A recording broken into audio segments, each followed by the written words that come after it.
Today I'll be going through my frame and the components that I use on my drone.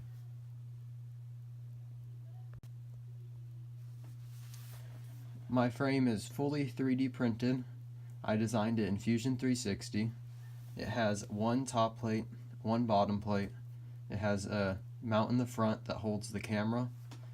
It has two spacers in the back, and under it, it has two of these sandwich plates and four arms.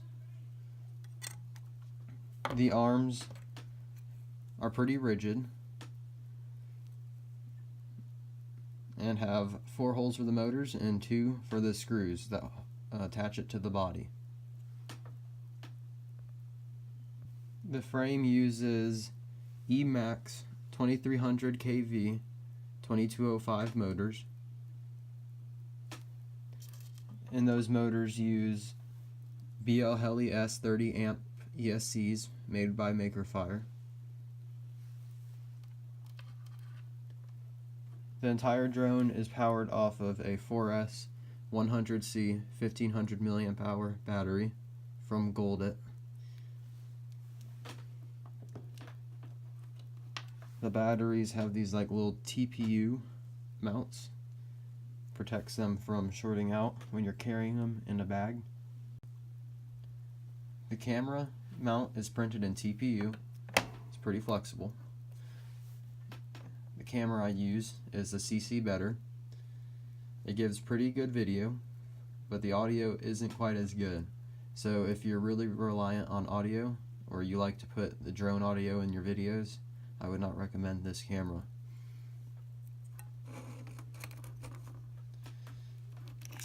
The camera slides in like that, and it holds it pretty well. It does fall out if you crash pretty hard though, but most of the time it stays in.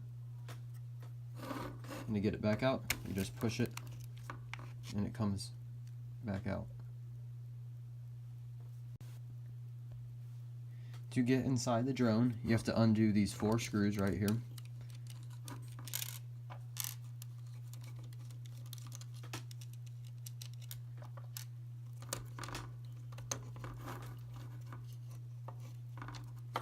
Then you take off the plate by pulling it off of these 4 screws, and then it folds back like this.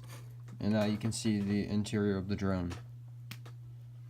The inside has 4 ESCs mounted inside the frame. This helps protect them because they're not on the arms where they can get hit with rocks and stuff. Although if you do crash hard enough, you can still break them. My flight controller is the Rotor Riot Control flight controller. It's an F4 board, and it's a double vibration dampened board for the gyro. It has vibration dampeners here, and it also is vibration dampened here in this box. The gyro actually sits in a gel, and it has really smooth readings. The receiver I use is an FR Sky radio receiver. It's a QX7. I'm not 100% sure on what my FPV transmitter is, but I am using a nub antenna. It has pretty decent range, and it protects the antenna from getting shredded by the motors. They are pretty durable. I have crashed multiple times with it, and it's still working really well.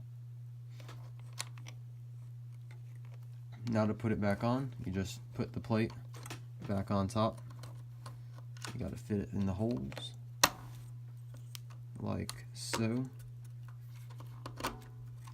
And then you put the screws back on.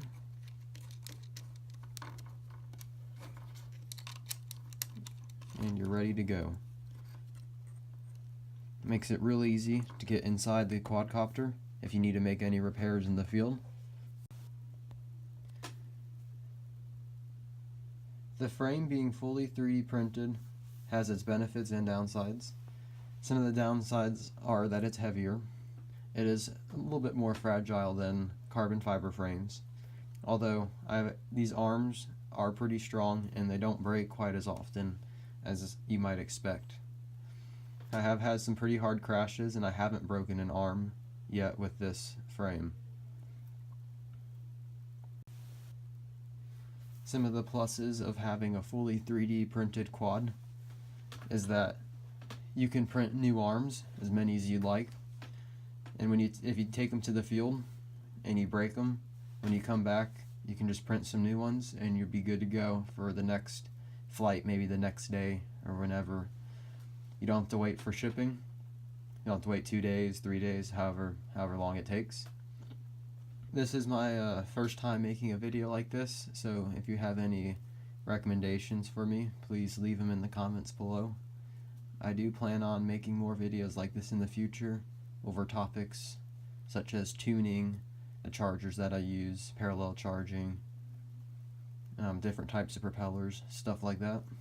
So if you have any ideas, any videos you'd like to see, just put them in the comments down below and I'll take a look at them. Thanks for watching and see you next time.